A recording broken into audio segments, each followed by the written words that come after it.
देखो, संपर्क में रखे दो उत्तल लेंसों की संयुक्त फोकस दूरी है ना, और जब दोनों ही लेंस उत्तल हो, तो जब दो लेंसों को संपर्क में रखा जाता है, उनकी मिला के फोकस दूरी क्या बनती है भाई? कुछ तो होगी उनकी पहले भाई, एक की f1 है, एक की f2 है, लेकिन मिलाने के बाद कितनी काम कर रही है वो देख लेते हैं। ठीक है, तो सबसे एक काम करते हैं, सबसे पहले हम दो लेंस ले लेते हैं भाई। मान लिया मैंने एक L1 उत्तल लेंस ले लिया, दूसरा L2 ले लिया लेंस। ठीक है, और दोनों को एक दूसरे के संपर्क में रख दिया। ठीक है, और इनसे कुछ दूरी पर कोई वस्तु रख दी, है ना। अब देखते हैं, देखो वस्तु से एक किरण पहले प्रथम लेंस पर गिरेगी और ये थोड़ा सा अपवर्तित करेगा, दूसरे पर गिरेगी, फिर दूसरा करेगा तो दूसरे से फाइनली चित्र बनेगा, यानी प्रतिबिंब बनेगा। तो यहां हमारा आई पर अंतिम प्रतिबिंब बन रहा है। ठीक है, अब देखो ये जो होती है, ये तो हो प्रतिबिंब की दूरी यानी कि u, और ये क्या होती है भाई? सॉरी, ये वस्तु की दूरी होती है भाई, और प्रतिबिंब बनना है आई पर, तो ये आई की दूरी है ना भाई, प्रतिबिंब की दूरी। अच्छा, इसमें एक बात और है भाई, तो हमें संपर्क में रखे लेंसों के लिए ज्ञात करना है ना, और इनकी फोकस दूरी हम मान लेते हैं प्रथम वाले की, जैसा कि मान रखा हमने पहले ही, f1 और f2 है, दोनों की फोकस दूरियां f1 f2 है, वो मिलके क्या बनेगी देख लेंगे। अच्छा, अगर ये दूसरा लेंस ना होता तो फिर क्या होता भाई? ये चित्र यहां ना बनता भाई। अगर मैं थोड़ी देर के लिए सपोज कर लें कि दूसरा लेंस ना हो, मतलब प्रथम लेंस से ही बनाते, तो चित्र कहां बनता भाई? यहां बनता आई डैश पर। ठीक है, तो फिर आई डैश पर प्रतिबिंब बनता, तो यहां से दूरी हो जाती इसकी वी डैश, है ना, तो यहां से दूरी हो जाती वी डैश। अब देखो, यहां के बजाय प्रतिबिंब यहां बना दिया जब दोनों हैं, अगर दूसरा ना होता तो प्रतिबिंब यहां बनता। ठीक है, तो इससे कुछ इफेक्ट आया, वो इफेक्ट हमें समझना है। ठीक है, तो अब हम जानते हैं, देखो अब क्या जानते हैं हम भाई? संपर्क में रखे, और हमने मान भी रखा, माना दोनों लेंसों की फोकस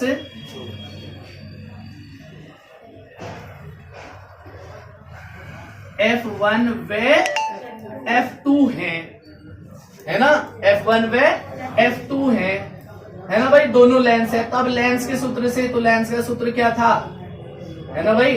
तो यहां पहले बात तो ये लिख देते हैं, प्रथम लेंस के लिए, प्रथम लेंस के लिए लिखिए, लिख लिया भाई। अब लेंस का सूत्र एक साइड में लिख लेते हैं, जिससे हेल्प मिलती रहेगी। 1/f बराबर 1/v माइनस 1/u, ये होता है ना लेंस का फॉर्मूला। अच्छा, तो जब हम प्रथम लेंस के लिए बात करें, तो अभी हम इसके लिए बात करें, तो दूसरे को समझो है ही नहीं, है ना। और जब है नहीं तो क्या होगा? वस्तु तो रखी O पर और चित्र बनना आई डैश पर, तो वस्तु की दूरी ये है और प्रतिबिंब की दूरी ये है, तो वो इस फॉर्मूले में पुट कर दो। ठीक है भाई, तो देखो 1/f है, तो f की जगह तो f1, क्योंकि अभी पहले लेंस की बात हो रही है, इक्वल टू 1/v यानी प्रतिबिंब की दूरी, और प्रतिबिंब की दूरी यहाँ कितनी है? v डैश, तो यहाँ लिख देते हैं v dash minus 1/u, u मतलब वस्तु की दूरी, और वस्तु की दूरी यहाँ u ही है, तो 1/f ही हुआ। इसको इक्वेशन नंबर 1 ले लो। ठीक है, फिर ऐसे ही कर ले भाई दूसरे लेंस के लिए। ठीक है भाई, दूसरे लेंस के लिए, है ना भाई, यानी कि L2 लेंस के लिए। ठीक है भाई, तो L2 लेंस के लिए फिर यही फॉर्मूला अपनाएं, तो क्या बेटा 1/f2 इक्वल टू 1/v क्या है? प्रतिबिंब की दूरी। अब प्रतिबिंब की दूरी चित्र में देखो, दूसरे के लिए प्रतिबिंब क्या है? देखो दूसरे के लिए प्रतिबिंब ये है ना, तो कितना हुआ? 1/v माइनस 1/u आना था, u यानी कि वस्तु की दूरी। अब वस्तु ये है या कोई और? नहीं, दूसरे वाले लेंस के लिए वस्तु ये वाला है आई डैश। क्यों? उस दिन भी हमने समझाई थी क्या बात, क्योंकि पिछले वाला लेंस वही देखता है जो पहले वाला लेंस उसको दिखाता है, प्रेजेंट करता है उसके सामने। ठीक है, और पहले वाला लेंस कैसे दिखाएगा ये, जैसे मैंने उस दिन भी कहा था, हमारी आंखों के सामने अगर आंखों पे हम चश्मा लगा दें तो हमारी आंखें वही देखेगी छोटा बड़ा करके जैसा चश्मा दिखा रहा होगा, है ना। मजबूरी है, क्या करें, चश्मा जैसा दिखाएगा देखेंगे। तो L1 यानी पहला लेंस जैसा दिखाएगा दूसरा ऐसा ही देखेगा, यानी दूसरे वाले लेंस के लिए इसके द्वारा बनाया गया चित्र यानी कि ये वस्तु है। तो वस्तु क्या है भाई, ये दूसरे लेंस के लिए, और इसकी दूरी v डैश। तो वस्तु की दूरी की जगह आपके 1/u की जगह v डैश लिखना है। ये बात बताओ समझ में आई क्या बहुत अच्छी तरह से, बस यही पॉइंट है इसमें। ठीक है, तो एक बार फिर समझ ले हम प्रथम लेंस के लिए, देखो f1 तो f1 है ही, ठीक है, और ये आया v यानी प्रतिबिंब की दूरी, तो प्रथम लेंस का प्रतिबिंब ये है आई डैश, चित्र ये है आई डैश, और इसकी दूरी v डैश, तो मैंने रखा v डैश।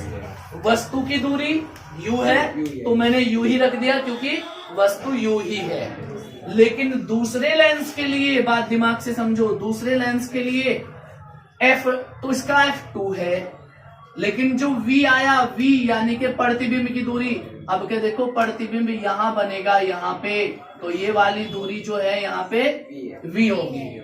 अब वस्तु की दूरी u की बात आई, u क्या है, जो पहले लेंस ने चित्र बनाया वो उसके लिए वस्तु है पिछले वाले के, तो यानी कि ये वाला आई डैश पे वस्तु है, और आई डैश की दूरी v डैश, तो मैंने u की जगह v डैश रख दिया। इसको कंपेयर करते हुए समझ में आई बात, आई नहीं आई बात समझ में? अब लिख दो बस समीकरण 1 + 2 यानी समीकरण 1 व 2 को जोड़ने पर, तो जैसे ही मैं जोड़ दूंगा, देखो इस साइड को जोड़ो तो 1/f1 + 1/f2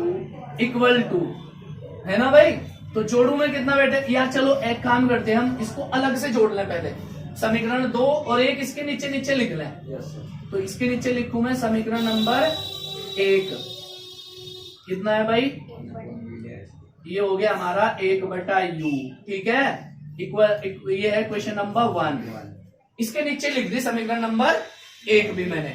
अब दोनों को जोड़ने पर, अब लिख दो चाहे जोड़ने पर, तो जैसे ही मैं इनको जोड़ूंगा तो क्या बनेगा भाई, देखो ये तो हुआ 1/f1 + 1/f2, ये वाले साइड दो, और इधर जोड़ूंगा तो देखो ध्यान से ये कैंसिल हो रहा भाई, ये -a+ कैंसिल हो रहा, तो ये जुड़ा हमारा 1/v - 1/u, ये हुआ। और देखो ये होता है हमारा f का फॉर्मूला लेंस के लिए, शुरू में लिख रखा मैंने, तो 1/f बराबर कितना हुआ, 1/v - 1/u, तो इसकी जगह लिख दूं मैं 1/f। तो क्या हुआ भाई, आगे देखें, 1/f1 + 1/f2 बराबर 1/f, यानी कि दोनों की कंबाइंड करके फोकस दूरी क्या हुई, प्रत्येक की फोकस दूरी को उल्टा करके जोड़ दोगे अगर, तो इसकी कंबाइंड फोकस दूरी मिल जाएगी, यानी संपर्क में रखने पर फोकस दूरी आ जाएगी। तो बात समझ में आई क्या? यस सर, है ना। अगर हमें फोकस दूरी की बात करें दोनों को एक साथ रख के, तो उसकी फोकस दूरी क्या होगी, दोनों को उल्टा करके जोड़ दो तो ऐसा हो जाएगा, यानी कि परिणामी फोकस दूरी कम हो जाएगी। कहने का मतलब ये है परिणामी फोकस दूरी कम हो जाएगी। बात समझ में आ रही नहीं आ रही? अच्छा एक बार फिर समझ लें, थ्योरी भी समझ लें थोड़ा सा। माना L1 L2 दो उत्तल लेंस है जो एक दूसरे के संपर्क में रखे हैं। पहले की फोकस दूरी f1 है, दूसरे की f2 है। पहले लेंस से u दूरी पर बिंदुओं पर वस्तु रखी है, इससे एक किरण लेंस पर L1 पर गिरती है, थोड़ा अपवर्तित होकर L2 पे गिरती है और पुनः अपवर्तित होकर I पर वस्तु का प्रतिबिंब बनाती है ना भाई। अगर L2 नहीं होता तो ये सीधी किरण I डैश पर मिलती V डैश दूरी पर। ठीक है, बस यही कहानी थी। अब देखो वही कि माना दोनों की फोकस f1 f2 है, तो मैंने लिख दिया कोई बात नहीं। अब लिखा प्रथम लेंस के द्वारा, तो बात बाद में डिस्कस करेंगे, पहले इसका फॉर्मूला लिख दिया मैंने साइड में, ये जरूरत पड़ेगी। ठीक है, तो इस फॉर्मूले में प्रथम लेंस को अप्लाई कर दो। कैसे किया मैंने, F की जगह तो F1 रख दिया चूंकि पहला लेंस की बात हो रही, और V की जगह V प्रतिबिंब है ना, तो प्रतिबिंब की दूरी रख दी। अब इसमें प्रतिबिंब, पहले के लिए प्रतिबिंब ये है यानी कि V डैश, तो दूरी रखी मैंने V डैश, समझ गए ना। अच्छा, दूसरे में U वस्तु है और इसमें वस्तु की दूरी U ही है तो U ही रहने दिया मैंने।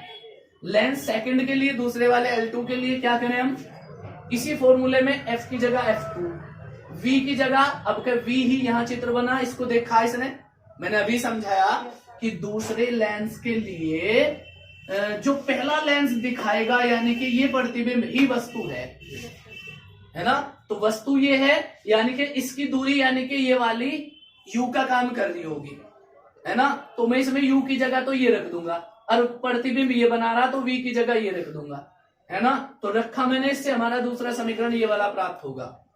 ठीक है, अब इसमें क्या करा मैंने, पहले और दूसरे समीकरण को पास पास रख लिया और दोनों को जोड़ने पर ये आ गया। ये फॉर्मूला होता है F का, तो इसकी जगह मैंने F लिख दिया तो ये बना, और बस यही संयुक्त फोकस दूरी है। इसका मतलब परिणाम ये है कि दोनों लेंसों को अगर संपर्क में रख दिया जाए तो उनकी संयुक्त फोकस दूरी कम हो जाती है ना, कम हो जाती है। ठीक है भाई, बस।